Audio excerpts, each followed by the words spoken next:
तो मतलब कि ये रियलिटी है कि 1 मिनट के अंदर प्रिडिक्शंस की जा सकती है। धर्म, अर्थ, काम, मोक्षा, ये 4 त्रिकोण होते हैं। किसी भी जातक के अगर 159 राशि में ज़्यादा से ज़्यादा प्लैनेट होंगे तो वो जातक धर्म से जुड़ा होगा। यहीं पर अगर त्रिकोण जुड़ जाए 2, 6, 10 तो ये लोग बहुत मेहनती होते हैं, कामकाजी होते हैं। हर किसी को पता होनी चाहिए अपनी कुंडली देखकर कि उसकी डेस्टिनी उससे क्या डिमांड कर रही है। अब शनि चंद्रमा वाला अगर कंफर्टेबल होके काम करे वो ज़िंदगी में सक्सेस नहीं हो सकता। अगर किसी का वीनस सैटर्न है तो हम क्या बोलते हैं, भैया पहले शादी कर लो, जैसी वाइफ ट्रिगर होगी वीनस ट्रिगर होगा, शनि यानी काम अपने आप चल के आएगा।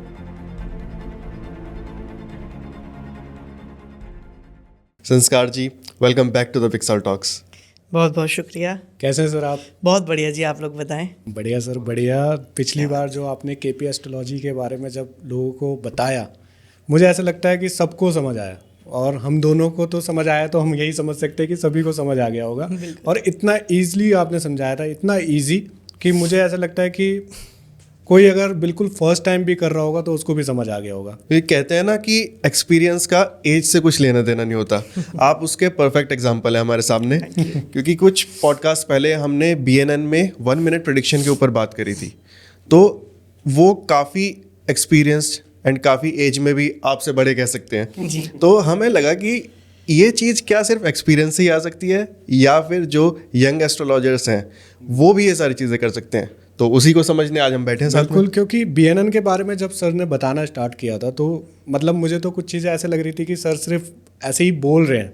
फिर जब हमने उनके चीज़ों को देखा, सब समझा, तो समझ आया कि रियल में है। फिर ऐसा लगा, डाउट लगा कि कहीं ऐसा तो नहीं है, ये सिर्फ उनका एक एक्सपीरियंस है जो बोल रहा है, ठीक है, उनकी एज के हिसाब से। तो हमने कहा कि सबसे यंग एस्ट्रोलॉजर कौन है हमारी निगाहों में? तो फिर हमने कहा सबसे पहले आप ही का नाम हमारे सामने आया जी। तो हमने कहा कि चलो क्यों ना BNN के बारे में संस्कार जी से समझे कि क्या BNN एक्सपीरियंस के हिसाब से ही 1 मिनट प्रिडिक्शन चलती है, या फिर रियल में कोई नया एस्ट्रोलॉजर भी उस पर प्रिडिक्शन कर सकता है। तो इन चीज़ों को समझेंगे सर आज BNN के बारे में डिटेल्स में, जैसे हमने केपी एस्ट्रोलॉजी के बारे में डिटेल्स में समझा था, और बहुत ही इजी वे में समझा था। पर देखिए, कई लोग ऐसे होंगे जो फर्स्ट टाइम आपको देख रहे होंगे, अभी उन्होंने हमारे 2 पॉडकास्ट नहीं देखे तो भाई जाके देखो तो सर को जान जाओगे। तो कई लोग ऐसे होंगे जो फर्स्ट टाइम देख रहे होंगे आपको, तो मैं चाहूँगा कि उन लोगों के लिए एक आप छोटा सा इंट्रोडक्शन दीजिए जिससे कि वो आपको कनेक्ट कर पाए। बिल्कुल जी। तो जैसा आप लोगों को पता ही है, मेरा नाम संस्कार अग्रवाल है, आपने बता ही दिया है। तो मैं लगभग 13 साल से केपी एस्ट्रोलॉजी कर रहा हूँ, और मैं केपी एस्ट्रोलॉजी को ही आगे पढ़ाता भी हूँ। बट एक सवाल जो है, वाई BNN अगर मैं केपी एस्ट्रोलॉजी में हूँ तो देखिए, कृष्णामूर्ति पद्धति तो मैं हमेशा ये बोलता हूँ कि क्लैरिटी के लिए एक वन ऑफ द बेस्ट पद्धति है। लेकिन BNN भी बहुत इम्पॉर्टेंट रोल प्ले करती है जब बात आती है कंजंक्शंस की। ओके। कंजंक्शन मतलब क्या होता है? जब 2 या 2 से अधिक ग्रह जब आपस में युति बनाते हैं तो कंजंक्शन होती है। उस कंजंक्शन का जो एरिया होता है वो कुंडली का वो एरिया होता है जो मानो चिल्ला चिल्ला कर आपसे बोल रहा है कि मुझे सबसे पहले रीड करो। तो वैसे तो मेरा एक्सपीरियंस केपी एस्ट्रोलॉजी में रहा है, बट जो लोग मुझे जानते हैं उन्हें ये भी पता है कि मैं पिछले 4-5 साल से अप्रॉक्सीमेटली लगभग लॉकडाउन जब शुरू हुआ था तब से मेरी जर्नी क्या बोलते हैं आपका BNN में शुरू हुई थी। और वहाँ पर मैंने पाया कि BNN एक ऐसी पद्धति है कि अगर आपको कुछ भी नहीं पता है एस्ट्रोलॉजी में, लाइक आपने एक लास्ट पॉडकास्ट में टर्म यूज़ किया था लेमैन, तो मैं बोलता हूँ if you are layman, either आपने एस्ट्रोलॉजी का नाम भी पहली बार सुना है तो भी आप इसे इतना लॉजिकली समझ सकते हो कि 1 मिनट में प्रेडिक्शन करना कोई बड़ी बात नहीं है। तो मतलब कि ये रियलिटी है कि 1 मिनट के अंदर प्रिडिक्शंस की जा सकती है। बिल्कुल की जा सकती है, यानी कि सर झूठ नहीं बोल तो सर थोड़ा सा तो अभी आपने बताया BNN के बारे में, तो अगर हम बिल्कुल बेसिक समझे तो BNN यानी भृगुनंदी नाड़ी एक्चुअल में है क्या और कैसे काम करती है? देखिए, भृगुनंदी नाड़ी का जो एक मूल सिद्धांत जो है ना, ये काम करती है जैसा मैंने बोला कंजंक्शंस पे, ट्राइन्स पे। मतलब हमारे क्या होते हैं ना, त्रिकोण, जैसे कि हमारा धर्म, अर्थ, काम, मोक्षा, ये 4 त्रिकोण होते हैं। धर्म त्रिकोण की मैं हमेशा बात करता हूँ, मैंने केपी में भी इस बारे में जिक्र किया था। अब जो धर्म त्रिकोण होता है वो 1, 5, 9 का त्रिकोण होता है। एक धागा होता है ना, एक धागे में आप 3 गांठ लगा दो और 3 गांठ लगा के उसे एक ट्रायंगल शेप में रख दो। ओके अगर आप उसमें 3 गांठ लगा के या 3 से अधिक या जितनी भी लगानी है आपने गांठ लगा के अगर उस धागे को रख भी दिया है एक ट्रायंगल शेप में, लेकिन जब वो ट्रायंगल शेप को आप तोड़ोगे तब भी वो धागे में गांठें एक ही सीरीज में आएंगी। बिल्कुल। तो ऐसे ही हम प्लैनेट्स को अलाइंड करते हैं कि अगर ट्राइन में मतलब 3 उसमें प्लैनेट्स बैठे हैं त्रिकोण में, तो उन प्लैनेट्स को हम कंजंक्शंस की तरह भी देखते हैं। तो कंजंक्शंस कैसे कैसे बनती हैं? कंजंक्शन का ही सबसे बड़ा महत्व है।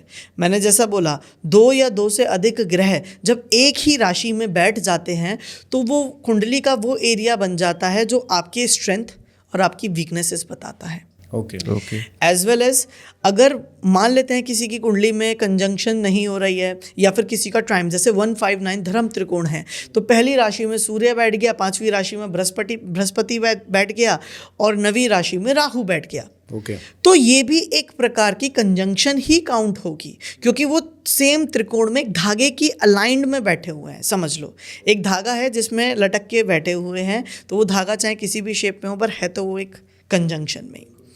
इसी प्रकार से धर्म त्रिकोण होता है, अर्थ त्रिकोण होता है, काम त्रिकोण होता है और मोक्ष त्रिकोण होता है। जब भी प्लैनेट बैठते हैं, एक बढ़िया चीज़ बताता हूँ, अगर आप बिल्कुल लेमैन भी हो ना तब भी आपको बस ये देखना है कि आपकी कुंडली खोल लो। एस्ट्रोसेज एक फ्री टूल है जिस पे कोई भी अपनी कुंडली खोल सकता है। उसमें क्या ज़रूरत होती है? आपका नाम जी, आपका क्या बोलता है टाइम ऑफ बर्थ, आपका डेट ऑफ बर्थ और उस डेट ऑफ बर्थ में आपकी बर्थ प्लेस चाहिए होती है। जी। टाइम ऑफ बर्थ में अब केपी में तो बहुत ज़्यादा एक्यूरेसी चाहिए होती है, इसलिए हम बीटीआर को भी ज़्यादा फोकस करते हैं। बट बीएनएन में हम ये बोलते हैं कि ठीक है, मतलब अगर आपको 5-10 मिनट का भी फ़र्क है तो कंजंक्शन पे इतना डिफरेंस नहीं आएगा। ओके अब इसमें क्या करना है ना, एक सबसे बढ़िया चीज़, आप देखो कुंडली जब खुलेगी तो 1 नंबर जहाँ भी लिखा है 1, 5 और 9 नंबर के अंदर, मैं यहाँ पर हाउसेस की नहीं, मैं डायरेक्ट नंबर्स की बात करता हूँ। तो 1, 5, 9 नंबर जहाँ भी लिखा हुआ है उस नंबर में कितने ग्रह लिखे हैं उन ग्रह के नाम लिख लो या फिर काउंटिंग लिख लो कि 3 ग्रह 1, 5, 9 में लिखे हैं।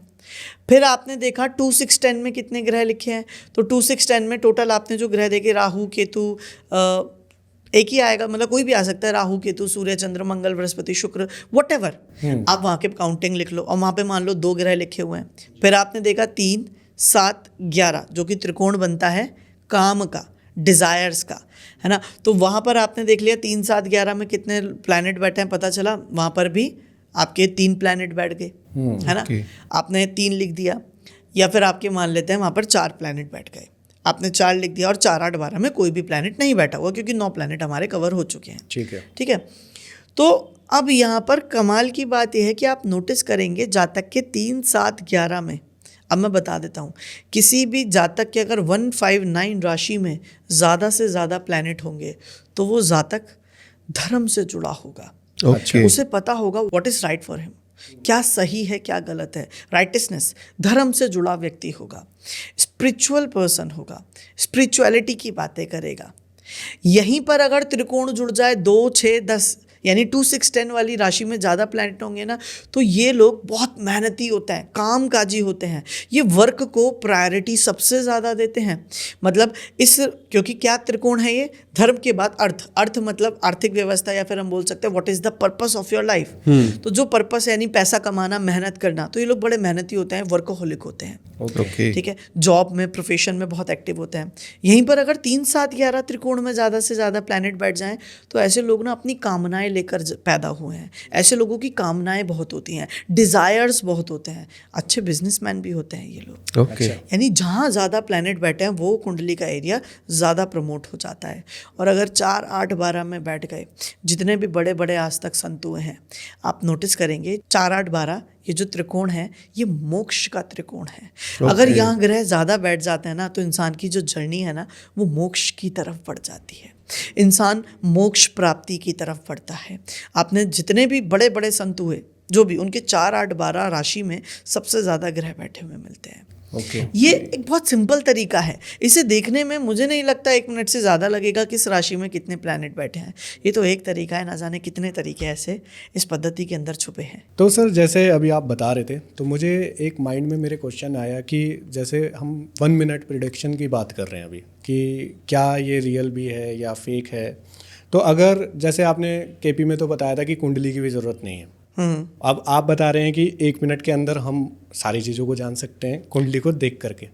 यहाँ पे तो कुंडली का हमें यूज़ करना है। बिल्कुल। तो अब अगर कोई जैसे जो नॉर्मल मैन है जैसे हमारी तरह, वो क्या चाहता है? वो अपनी लाइफ में हेल्थ, वेल्थ और एक रिलेशन अच्छा सा, यही चीज़ें वो चाहता है। बिल्कुल। तो अगर कोई पर्सन जो हमें देख रहा है इस टाइम पे और वो चाहता है कि वो अपनी लाइफ में इन चीज़ों से रिलेटेड खुद भी कुछ चीज़ें जज कर ले, देख ले, सुधार ले, उनका कुछ उनके लिए कुछ बेटर कर ले, तो वो कैसे देख सकता है? अगर हम 1 बाय 1 समझे कि अगर कोई मेरी तरह कोई बिजनेस कर रहा है और वो जानना चाहता है कि मेरे बिजनेस में कैसे ग्रोथ हो सकती है, कैसे क्या मेरा बिजनेस मुझे, या फिर एक बहुत छोटा सा क्वेश्चन कि मुझे बिजनेस करना चाहिए या मुझे जॉब करनी चाहिए, करेक्ट, बहुत छोटा सा क्वेश्चन है, तो वो कैसे जज किया जाता है सर? ओके, सो सबसे पहले मैं आपको एक चीज़ क्लियर कर देना चाहता हूँ, ऐसा नहीं है कि 1 मिनट में आप सब कुछ जज कर सकते हैं। बिल्कुल। ओके। नंबर 1। सेकेंडली, कुंडली में कंजंक्शंस मल्टीपल जगहें होती है, और ये भी बात ध्यान में रखने की बहुत ज़रूरत होती है, डिग्रीज। ओके। हर एक प्लैनेट एक डिग्री में होता है और उसी डिग्री की वजह से वो आगे पीछे हो जाता है। ठीक है। नक्षत्रा है, डिग्री है, हाउस है, उसके अंदर राशियां हैं, तो वैसे तो बहुत सारी चीज़ें देखनी होती हैं। तो अगर आप एक सिंपली बात बोलें कि आप क्विक प्रेडिक्शंस तो कर सकते हैं, लेकिन पूरा एनालिसिस करने के लिए थोड़ी एक्सपर्टी की ज़रूरत है। पर हाँ, मैं कुछ ऐसी ज़रूर टेक्निक्स बताऊंगा जिस टेक्निक से ना, अगर कोई अपने डिसाइड ही नहीं कर पा रहा है कि करियर कहाँ होना चाहिए, किस लेवल, मतलब कहाँ पे जाना चाहिए, काम क्या करना चाहिए, किन चीज़ों से जुड़ा काम करना चाहिए, तो इसे हम थोड़ा लॉजिकली समझेंगे। ठीक है ना? और अगेन कंजंक्शंस के माध्यम से समझेंगे। ठीक है। तो सबसे पहले ना हम बात करते हैं कि जब हम प्रोफेशन की बात करते हैं तो कर्म का जो कारक बनता है ना, वो बनते हैं शनिदेव जी। है ना। बोलते हैं ना, शनिदेव क्या है? शनिदेव काल है, शनिदेव कर्म है, क्योंकि 10th हाउस कुदरती शनिदेव का कुंडली का नेचुरल हाउस होता है, और 10th हाउस से हम प्रोफेशन भी देखते हैं।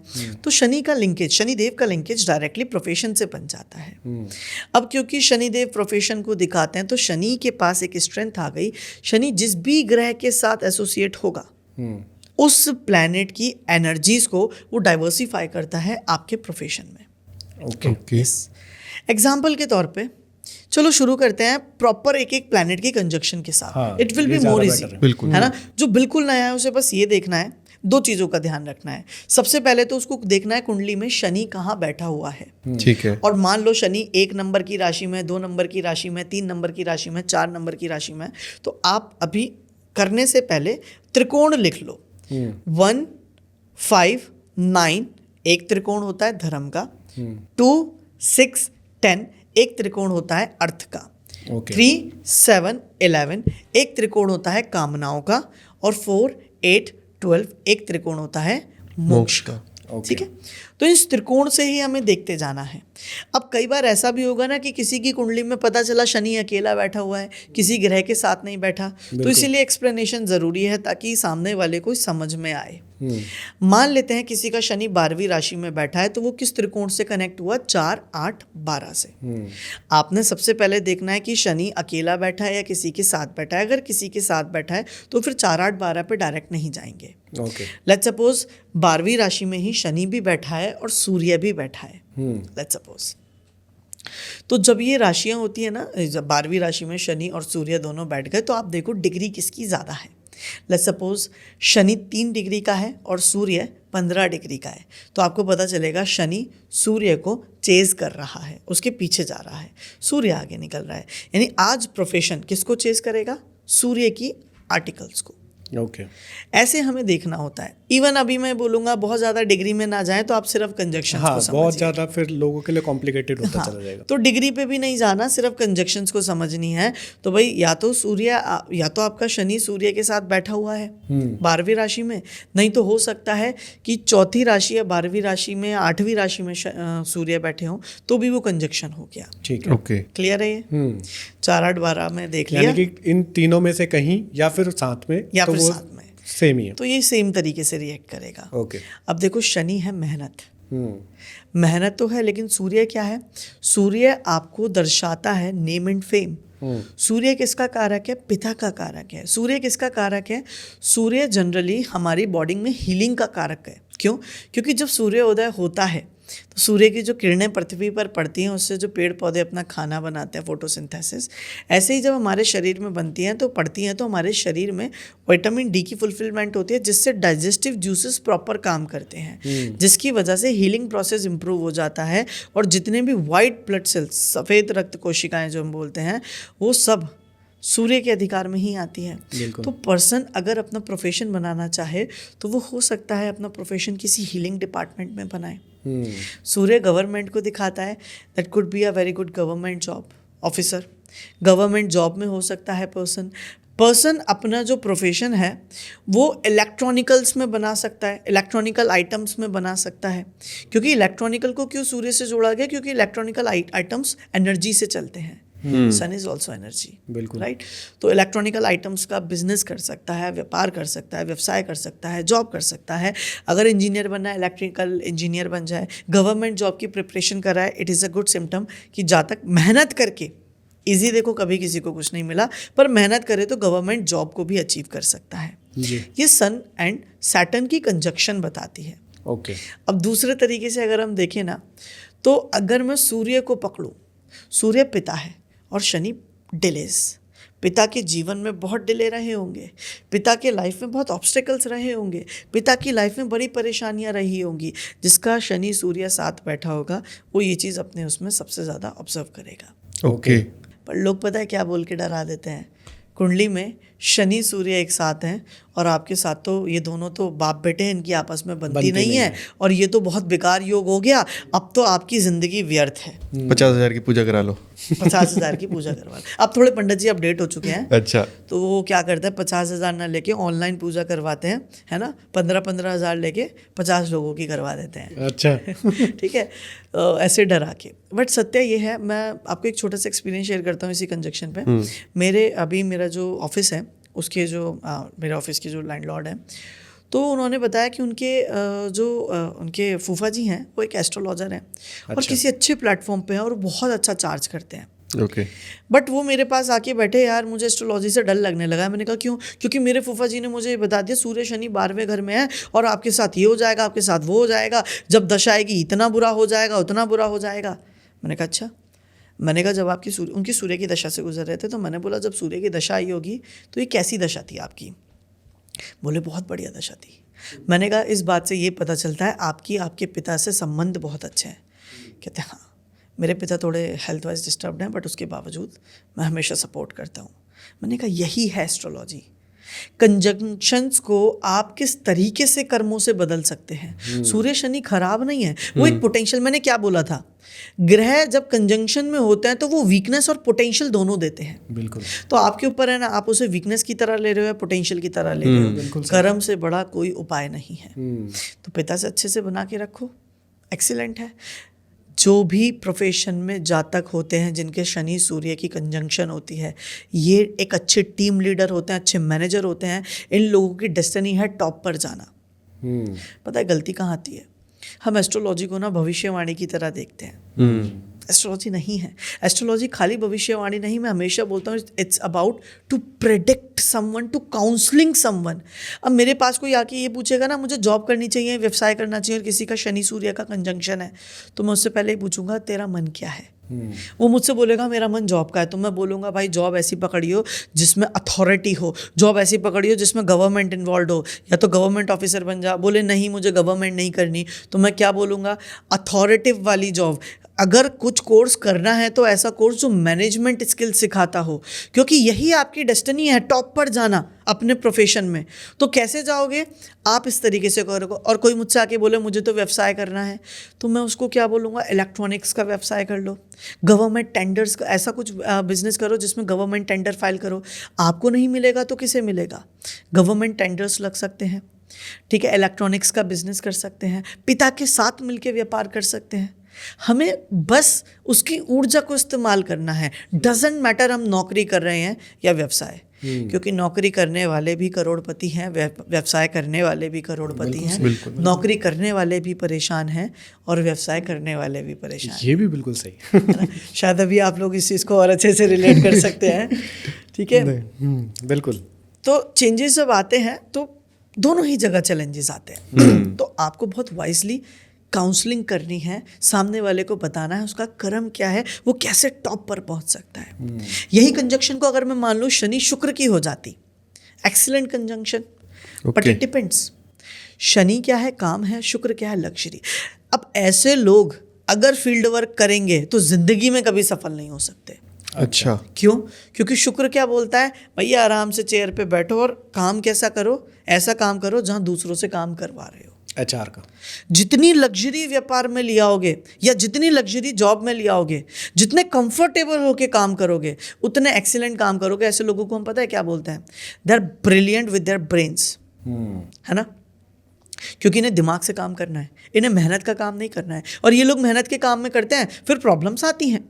इनकी डेस्टिनी क्या है, to do something with the comforts, या फिर लोगों को कंफर्ट्स देना शुरू कर दो। अपनी ऐसी चीज़ें बिजनेस करने हैं तो ऐसा बिजनेस करो जहाँ पर आप फर्नीचर्स सेल कर रहे हो। जैसे सोफ़ा है, क्या करते हैं, कंफर्ट ही तो दे रहा है। जैसे बेड है, क्या कर रहा है, कंफर्ट ही तो दे रहा है। आप लग्जरियस व्हीकल्स जो होते हैं, कार्स एंड बाइक्स, अब एक सीधी सी बात है, एक मारुति स्विफ्ट में बैठ जाओ और एक मर्सिडीज ई क्लास में बैठ जाओ, जो कंफर्ट्स का डिफरेंस है वो आपको खुद ही पता चल जाएगा। That is Saturn Venus. Okay, Saturn Venus वाला मारुति बेचेगा ना, नहीं बिकेगी। सैटर्न वीनस वाला मर्सिडीज बेचेगा, बिक जाएगी। This is what your Karma demands. Okay. Shani Venus वालों को हम ये बोलते हैं कि अपना माहौल ऐसा बनाओ जहाँ पर आप बैठकर काम करो, दिमाग दौड़ाओ, ऑपरेशन सेट करो, क्योंकि आप तभी टॉप पर जाएंगे। दूसरा, कॉस्मेटिक का काम कर सकते हो, वीनस कॉस्मेटिक है। क्लोथ्स का काम कर सकते हो, वीनस क्लोथ्स है। कोई भी वस्तु जो मेरे शरीर को सुखों की प्राप्ति करेगी वो शुक्र है। अब जो बढ़िया से फेयर एंड लवली या फेयर एंड हैंडसम लगा लेते हैं तो क्या हो रहा है, सन से प्रोटेक्शन हो रही है, स्किन की क्वालिटी इनहेंस हो रही है। इससे क्या होगा, क्योंकि मेरे शरीर को, मेरी स्किन को सुखों की प्राप्ति करवा रही है, वही तो शुक्र है। अब बढ़िया से कपड़े, वुलन क्लोथ पहना हुआ है ना। अब क्यों पहना हुआ है, क्योंकि सर्दियाँ हो रही हैं, तो क्या होगा, इससे हमें प्रोटेक्ट होगा। तो मेरे शरीर को सुखों की प्राप्ति कपड़े ही तो कर रहे हैं ना, तो इसलिए तो कपड़ों का कारक भी शुक्र है, कॉस्मेटिक का कारक भी शुक्र है। तो कपड़ों से संबंधित, शुक्र से संबंधित काम करो ना। अच्छा, एक चीज़ और, किसी का शनि शुक्र बन जाए, शनि की डिग्री कम हो, शुक्र की डिग्री ज़्यादा हो, तो ऐसे लोगों को हम क्या बोलते हैं, भैया पहले काम धंधा सेटल कर लेना, फिर शादी करना। अच्छा, क्योंकि शनि पहले आया, काम पहले आया, बाद में वीनस यानी वाइफ। अगर किसी का वीनस सैटर्न है तो हम क्या बोलते हैं, भैया पहले शादी कर लो, जैसी वाइफ ट्रिगर होगी, वीनस ट्रिगर होगा, शनि यानी काम अपने आप चल के आएगा। अच्छा, जी हाँ, ये कंजक्शंस ऐसे भी काम करती हैं। भैया समय रहते शादी कर लेना, काम आपका शादी के बाद बढ़ जाएगा। पुराने लोगों को पता रहता था ये सब कुछ। एग्जैक्टली, पहले पता रहता था तो बोलते भी थे ना वो, कि पहले शादी कर लो, या फिर अभी शादी मत करना, अभी रुक के शादी करना, पहले सेटल हो जाओ। तो ये चीज़ें बहुत, मतलब ये ऐसी चीज़ें जो पता होनी चाहिए, हर किसी को पता होनी चाहिए अपनी कुंडली देखकर कि उसकी डेस्टिनी उससे क्या डिमांड कर रही है। अब शनि चंद्रमा वाला अगर कंफर्टेबल होके काम करे, वो जिंदगी में सक्सेस नहीं हो सकता है। अच्छा, चंद्रमा क्या है, बदलाव। चंद्रमा क्या है, मूवमेंट। सबसे तेज गति से चलने वाला अगर कोई ग्रह है सोलर सिस्टम का, दैट इज मून। पृथ्वी के 29.5 डेज में पूरा एक चक्कर काट लेता है, क्योंकि पृथ्वी का चक्कर काटना है, सबसे तेज गति से चलने वाला ग्रह बन जाता है। तो ये क्या दिखाता है, मूवमेंट, फास्ट मूवमेंट। तो भाई सीधी सी बात है, आप ही बताइए, ऐसे व्यक्ति अगर टिक कर कहीं बैठकर काम करे तो क्या कर पाएंगे ना। क्योंकि उनको, उनके काम का आधार ही बदलाव है। और अगर इन्होंने बदलाव वाले काम नहीं किए तो उनका काम बदलता रहेगा। जिनकी भी कुंडली में शनि मून की युति होती है, ये लोग अपने व्यापार को या अपने प्रोफेशन को, अपनी जॉब को अक्सर बदलते रहते हैं अनटिल अनलेस या तो ये किसी पानी के क्षेत्र के पास कहीं काम ना कर रहे हो, इंपोर्ट एक्सपोर्ट का काम ना कर रहे हो, या फिर जिस काम में ट्रैवलिंग इन्वॉल्व ना हो। ओके, फॉर एग्जाम्पल, अगर आप बिजनेसमैन हैं और आपको कोई काम करना है, तो आप ऐसा काम कर सकते हैं जहाँ पर आप ट्रैवलिंग करके ऑर्डर्स लेकर आ रहे हैं, फील्ड वर्क कर रहे हैं। इधर आप कोई ऑफिस में बैठ रहे हैं, तो आप क्या करो, कोशिश करो कि आपका ऑफिस कम से कम 60-70 किलोमीटर दूर हो, जो डेली की ट्रैवलिंग हो जाए towards your business, towards your office, है ना। तो ऐसा करने से आप देखेंगे कि वो बदलाव बंद हो जाएंगे। एक व्यक्ति जो फील्ड वर्क कर रहा है, सैटर्न मून वाला, वो बहुत सक्सेसफुल है, दिमाग नहीं है लेकिन। पर वहीं पे सैटर्न वीनस वाला, जिसमें दिमाग बहुत तेज है, लेकिन वो भी फील्ड वर्क कर रहा है और उससे ज़्यादा मेहनत करता होगा, पर फिर भी सक्सेस नहीं है, क्योंकि कुंडली जो डिमांड कर रही है आप उससे मिले ही नहीं। व्यवसाय, व्यापार या दुनिया में कोई ऐसी चीज़ नहीं है जो आप और मैं कर ना सकें। लेकिन हम उलझे किस चीज़ में है, मेरे लिए व्यापार अच्छा है, मेरे लिए व्यवसाय अच्छा है। इस चीज़ में उलझोगे ना तो कुछ नहीं कर पाओगे। जो करना है बिंदास करो, बस एक बार अपने शनि का कर्म समझ लो क्या कहना चाहता है, और उस कर्म को यूटिलाइज कर लो, क्योंकि दुनिया में ऐसी कोई चीज़ बनी ही नहीं जिसे हम कर नहीं सकते। इंसान की जो एक विल पावर है ना, वो कुछ भी कर गुजर जाने का दम रखती है। बिल्कुल। बट आपको समझना है, करते सब हैं, लेकिन कैसे कुछ लोगों को सरलता से सक्सेस मिल जाती है और कैसे कुछ लोगों को नहीं मिलती। हाँ, ऐसे सैटर्न की कंजंक्शंस को हम देखते हैं और ऐसे हम पता लगा सकते हैं what will be the best profession. तो अभी जैसे आपने बताया तो मुझे इतना तो ज़रूर समझ आया कि सही समय पे सही जगह पहुंचने के लिए BNN हमारे लिए बहुत हेल्प कर सकती है। बिल्कुल। तो अब इसी तरह से, जैसे ये तो आपने करियर के बारे में बताया कि करियर में सैटर्न को देखना बहुत इंपॉर्टेंट होता है, उसकी कंजक्शन देखनी बहुत इंपॉर्टेंट होती है। इसी तरह से किसी की लाइफ में रिलेशनशिप्स, मैरिज, ये सारी चीज़ें देखने में कौन सा प्लैनेट है, कौन से हाउसेज है, कौन सी राशियाँ हैं जो हमें BNN में बताती हैं? सबसे पहले तो मैं एक बात बोलता हूँ आपसे, अगर हम बात करें मैरिज की या रिलेशनशिप की, तो अगर हाउसेस की मैं बात करूँ, 7th house is for the marriage, 5th house is for the love relationships. Okay. Right. 7th house भी रिलेशनशिप्स को ही दर्शाता है, लेकिन लव की अगर हम बात करें 5th हाउस। बट अभी हम बात करेंगे प्लैनेट वाइज। जी। तो शादी के लिए ना हम लोग जनरली जो देखते हैं वो वीनस और मार्स से ही देखते हैं। मेल की कुंडली में वीनस एज अ वाइफ और फीमेल की कुंडली में Mars as a husband in the BNN concept. अब इसे एक चीज समझते हैं अच्छे से। शादी के लिए हम शुक्र को रिस्पॉन्सिबल मानते हैं और मांगलिक कार्यों के लिए हम मंगल को रिस्पॉन्सिबल मानते हैं। तो कहीं ना कहीं दोनों ही चीज़ें इन्वॉल्व होती हैं, है ना। और इसी वजह से हम बोलते हैं कि भाई कहीं ना कहीं शुक्र और मंगल का बहुत बड़ा रोल प्ले होता है मैरिज के लिए। मैरिज के लिए। इन केस अगर मैं वीनस की बात करूं, अगर कोई मेल चार्ट है, कंजंक्शंस को सुनना कैसे काम करती हैं। अगेन सेम फॉर्मूला फॉलो होगा। मान लो किसी का वीनस 5th राशि में बैठा हुआ है और उसके साथ कोई प्लैनेट बैठा है, वेल एंड गुड है। और अगर कोई प्लैनेट नहीं बैठा तो आप 1st राशि में और 9th राशि में भी कंसिडर कर सकते हैं। 5th, फन और 9। ओके। एक सवाल और आएगा, क्या होता है ना, जो अक्सर लोग देखते हैं, ऑडियंस देखती है ना, तो बहुत ज़्यादा ऑडियंस होती है, तो कुंडली में जो पैरामीटर्स होते हैं वो कभी भी सेट नहीं होते, वो फ्लक्चुएट होता है, वो डिफरेंस होता है। हर किसी की एक नई पॉसिबिलिटी बनती है जन्म के दौरान। तो ये भी हो सकता है कि उनकी वीनस या फिर उनका सैटर्न या फिर उनके फर्दर प्लैनेट ट्राइन में किसी और से कनेक्ट ही ना कर रहे हो, बेचारे अकेले बैठे हो। ऐसे में हमें राशि देखनी होती है। मान लो ये वीनस किसी के साथ नहीं बैठा होता, तो वीनस 5th राशि में बैठा हुआ है, 5th राशि का लॉर्ड सन होता है, तो ये कंजंक्शन वीनस एंड सन की मान लेते हैं। ओके। तो इन केस अगर किसी की कुंडली में ऐसा उसको कुछ प्रतीत हो कि नहीं मिला कुछ भी या कोई नहीं बैठा, तो वो क्या करे, जिस राशि में जो प्लैनेट बैठा है उसी को कंसीडर कर ले। ओके। राशि के लॉर्ड को कंजंक्शन कंसीडर कर ले। ठीक है। अब मैं वीनस की बात करता हूँ। मान लो किसी का वीनस राहु के साथ बैठ जाए। राहु क्या है? भ्रम, इल्यूशन, क्योंकि Rahu head of the dragon है। अब जिसके पास खाली दिमाग होगा ना, वो सिर्फ ख्याली पुलाव ही पकाएगा। ख्याली पुलाव से क्या निकलती है? टेक्नोलॉजी। ख्याली पुलाव से मेरा मतलब है कि अगर कोई खाली बैठा है, जब वो सोचेगा सोचेगा और सिर्फ सोचेगा, उसके पास कुछ है ही नहीं करने के लिए, शरीर ही नहीं है। जैसे एक सबसे best example Stephen Hawkins.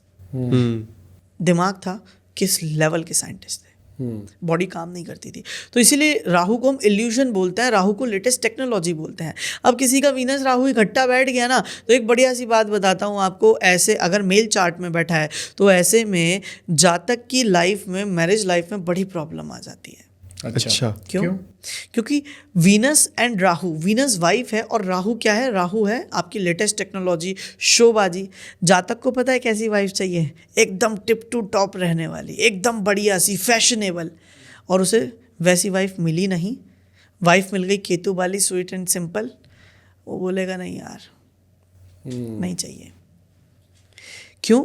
Demand कुछ और थी कर्म की। और देखोगे आप मेजॉरिटी में जितने भी लोगों की मैरिज लाइफ में प्रॉब्लम आती है, एज पर BNN अगर हम देखें तो वहाँ पर वीनस राहु की कनेक्शन, मेल चार्ट के अकॉर्डिंगली बोले, वीनस राहु का कनेक्शन होता है ना। अब वीनस राहु के कनेक्शन की वजह से और क्या प्रॉब्लम आती है? अक्सर ना अगर सुंदर पत्नी आ भी जाती है तो कई बार लोग क्या करते हैं, डाउट करना शुरू कर देते हैं। क्योंकि राहु ना कहीं हम बोलते हैं एनर्जी, राहु की एक ऐसी एनर्जी है जो बहुत ज़्यादा ऑब्सेशन की तरफ ले जाती है किसी चीज़ के। तो कई बार ना पार्टनर शक करना शुरू कर देते हैं, है ना। अब ऐसे में मैं एक बढ़िया सी रेमेडी बताऊं। अगर किसी की लड़ाई झगड़े चल रहे हैं, है ना, किसी का पार्टनर उसको बहुत ज़्यादा परेशान करता है, शक करता है, या फिर बहुत मतलब अच्छे रिलेशंस नहीं चल रहे हैं, तो घर छोड़ के चली जाए। अच्छा। अपने आप पार्टनर वापस आ जाएगा।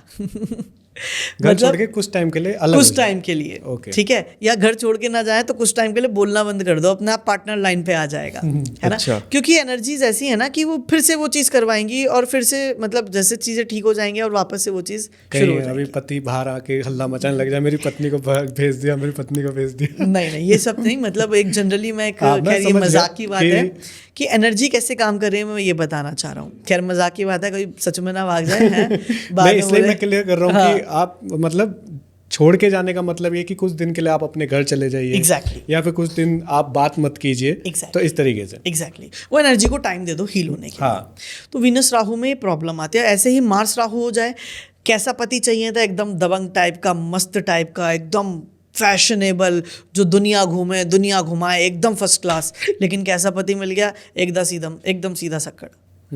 अब नहीं बनेगी, उसे वो चीज़ चाहिए ही नहीं थी, वो एनर्जी चाहिए ही नहीं आपकी कुंडली में।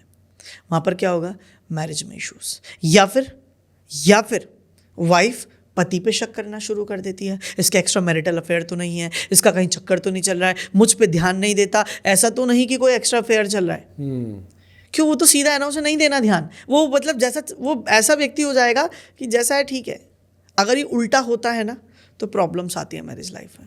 ओके। अब मान लो मार्स राहु वाला कोई ऐसा ही मिल जाए जो एकदम धाकड़ टाइप का आदमी हो, थोड़ा दबंग टाइप का हो और बहुत फैशनेबल हो, मैरिज लाइफ शॉर्टेड है। Same as Venus Ketu. Venus Ketu में कैसी वाइफ चाहिए, सिंपल सोबर, ज़्यादा ना बोले, सिंपल रहे, बहुत ज़्यादा फैशनेबल ना हो, ठीक है। और वाइफ कैसी मिल गई, राहु जैसी, फैशनेबल और घूमने फिरने वाली और बहुत ज़्यादा एक्टिव। तो ऐसे पार्टनर की लाइफ में फिर प्रॉब्लम्स आती हैं, क्योंकि उससे डिमांड क्या करी है, केतु वाली, और मिल कैसी गई, राहु वाली। ओके। तो यहाँ पर प्रॉब्लम्स आती हैं। ऐसे ही मंगल केतु आ जाए, पति कैसा चाहिए, एकदम सिंपल, लेकिन पति कैसा मिल गया, पता चला अल्कोहलिक है या फिर एडिक्टेड है किसी भी चीज़ के लिए, तो नहीं चाहिए ऐसा पति। फिर वहाँ पे मैरिज लाइफ में प्रॉब्लम आएगी। बहुत सीधा सिंपल हो गया। अभी मैं बहुत रिसेंटली का केस बताता हूँ कि अभी एक चार्ट आया मेरे पास, और उस चार्ट में शादी हुए हुए 2 महीने हुए थे और वो लड़की अपने हस्बैंड को छोड़ के चली गई। इस बात को 2 साल हो गए, कोई डिवोर्स फाइल नहीं किया, कुछ नहीं, कोई आगे से वो भी नहीं हो रहा। क्यों छोड़ के चली गई, क्योंकि लड़का अपनी मदर की बातें सुनता था, बहुत सिंपल लड़का था, बहुत ज़्यादा फैशनेबल नहीं था, बस। अच्छा। कहीं घुमाने नहीं लेके गए, शादी के बाद एक जगह गए, क्योंकि उसको डिमांड क्या है। और दूसरी सबसे बड़ी प्रॉब्लम, वो खुद ड्रिंक करती थी। वो पर्सनल चॉइस किसी की भी हो सकती है, बट लड़का नहीं करता था, बहुत सिंपल लड़का था। बोले यार मुझे ऐसा चाहिए ही नहीं था। ये प्रॉब्लम आती है। यानी आपकी कुंडली आपसे डिमांड करे, आप वैसा ही डिमांड पूरी कर दो। आप देखो, अगर किसी की भी कुंडली में वीनस राहु इकट्ठा बैठा होगा ना, आपके किसी भी ऑडियंस की कुंडली में वीनस राहु इकट्ठा बैठा होगा, इसे पूछो वाइफ कैसी चाहिए, तो बोलेगा यार वाइफ मुझे ऐसी चाहिए जो प्रेजेंटेबल हो, कहीं जाए तो ऐसा लगे कि हाँ यार कि भाई क्या बात है यार, तेरी वाइफ बहुत अच्छी है, काइंड ऑफ दैट। और किसी का वीनस केतु बैठा हो, उससे पूछो कैसी वाइफ चाहिए, तो पता है क्या बोलेगा, मुझे वाइफ ऐसी चाहिए जो बहुत सिंपल हो, बहुत ज़्यादा मेकअप ना करती हो, बहुत सिंपल हो और बिल्कुल नाप तोल के बात करे, लिमिटेड बात करे।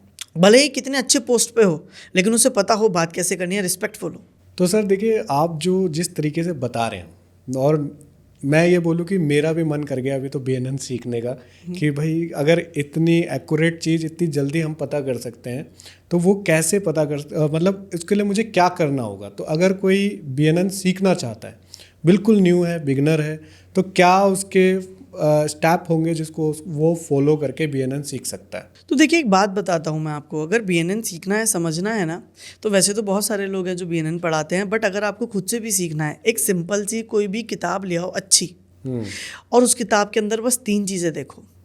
बस 3 चीज़ें क्या, सबसे पहले हाउसेस के बारे में पढ़ो।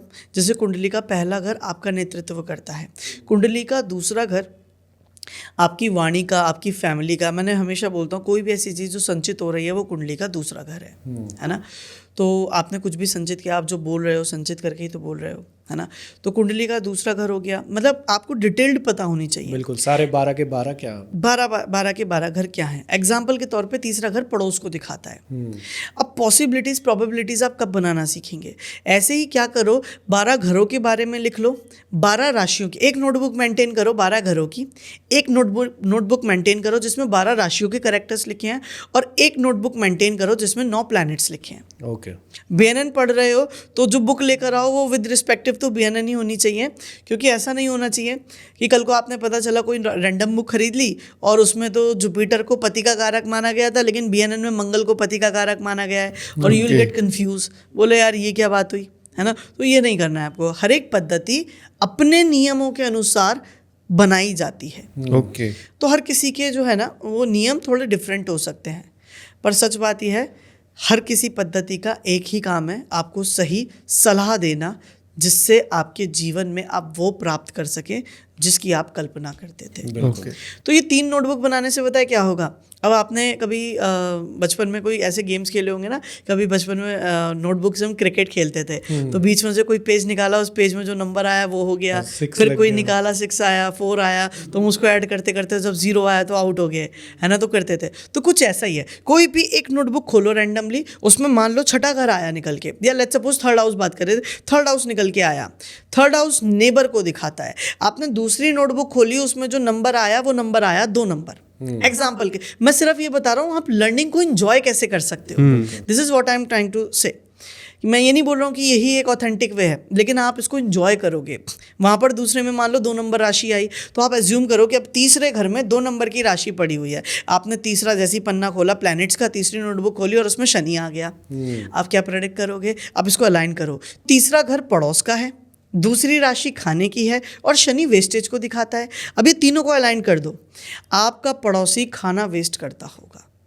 सोचो आप किसी के साथ बैठे हो और किसी को आप ये बोल दो, बोले यार ये कैसे पड़ोसी के बारे में बता दो, पड़ोसी के बारे में बता दो, वो एकदम रुक जाएगा।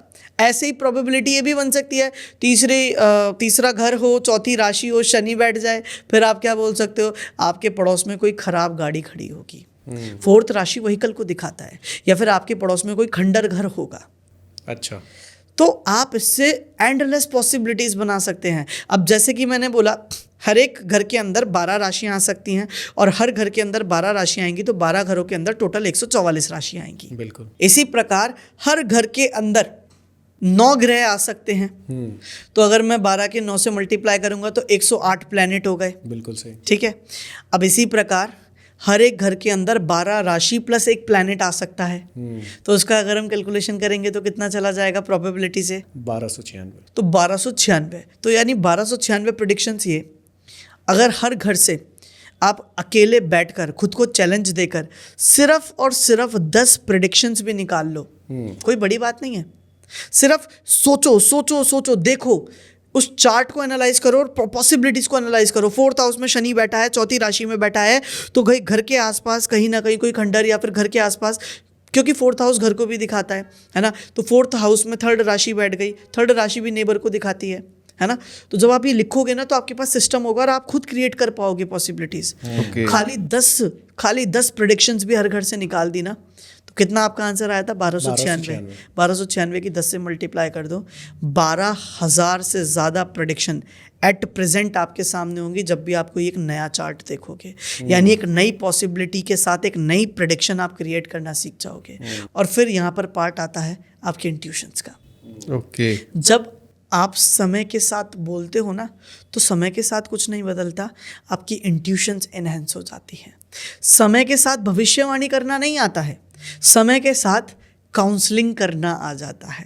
भविष्यवाणी तो 1 मिनट में मैंने बता दी। मैं जनरली बोल देता हूँ, किसी भी व्यक्ति का चंद्रमा केतु अगर एक साथ बैठा हो तो उसकी माता बहुत टेंशन लेती हैं। Let me tell you one thing, एक जर्नी थी मेरी और मैं अक्सर इस बारे में जिक्र भी करता हूँ। ये बात है 8 सितंबर की सन 2022 की। मैं दिल्ली से पुणे ट्रैवल कर रहा था, दुरंतो एक्सप्रेस, सुबह की मेरी ट्रेन थी, लगभग 6 बजे ट्रेन अराइव हुई थी। और मैं जब ट्रेन में चढ़ा था, मेरा कोच था H1 फर्स्ट क्लास AC का, और जैसे ही मैं कोच में चढ़ा ना तो मेरे पीछे पीछे एक शख्स आया, वो आके खड़ा हुआ, एंड जैसे ही मैंने देखा, मुझे स्टैंड अप कॉमेडी का थोड़ा शौक है, तो he was Abhishek Walia. Okay. And अगर आप लोगों को पता होगा, स्टैंड अप कॉमेडियन है, स्टार प्लस पे एक शो भी आता था, उसकी विनर रह चुके हैं, तो मैंने एकदम आइडेंटिफाई किया। जर्नी शुरू हुई तो उन्होंने बताया वो कोटा जा रहे हैं फॉर सम मतलब कुछ प्रैक्टिस के लिए। तो ऐसे ही उन्हें पता चला मैं एस्ट्रोलॉजर हूँ, तो उन्होंने बोला यार ये सब चीज़ें काम करती हैं। मैंने कहा ये चीज़ें ना फील की जा सकती हैं, मैं बता नहीं सकता, मतलब ग्रेविटी काम करती है उसे कोई दिखा नहीं सकता, फॉर्मूलाज में प्रूव किया जा सकता है, ऐसे एस्ट्रोलॉजी काम करती है उसे कोई दिखा नहीं सकता, एक फॉर्मूलाज में मैथमेटिकल कैलकुलेशन में प्रूव किया जा सकता है। So I can definitely prove this. बोले यार ये बात तो बढ़िया लगी मुझे, एक बार बता कुंडली देख के। तो मैंने कुंडली देखी, जब चंद्र केतु की होती थी सीधा मैंने कुंडली खोलते एक बात बोली, भाई आपकी मदर इतनी ज़्यादा टेंशन वाली होंगी, बहुत टेंशन लेती होंगी, अपनी छोड़ो पड़ोसी की भी ले लेंगी। तो पता है छूटते उन्होंने क्या बोला, भाई अगर मैंने उनका कॉल नहीं उठाया ना 2 मिनट तो वो मेरी मिसिंग कंप्लेन लिखवाने चली जाएंगी। अच्छा। बोले बहुत टेंशन लेते यार, ये बात तो बिल्कुल ठीक है।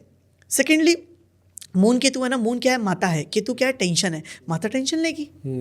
अब दूसरी चीज़ मैंने क्या बोली कि केतु प्रॉब्लम्स है, ऑब्स्टेकल्स है, तो मैंने बोला आपकी माता की लाइफ आसान नहीं रही है, इट इज़ वेरी हार्ड। तो उन्होंने कुछ ऐसी बातें बताई, तो बोला यार दैट्स सो ट्रू। अब प्रेडिक्शन करने में 1 मिनट नहीं लगेगा, लेकिन जो एक्सपीरियंस के साथ आता है ना वो है काउंसलिंग, वो आपको कोई सिखाएगा नहीं। इसीलिए मैं बोलता हूँ जब भी कोई चार्ट देखते हो ना, ये भविष्यवाणी के चक्कर में भागोगे ना तो दुनिया आपका पागल ही बनाएगी। सही बात है।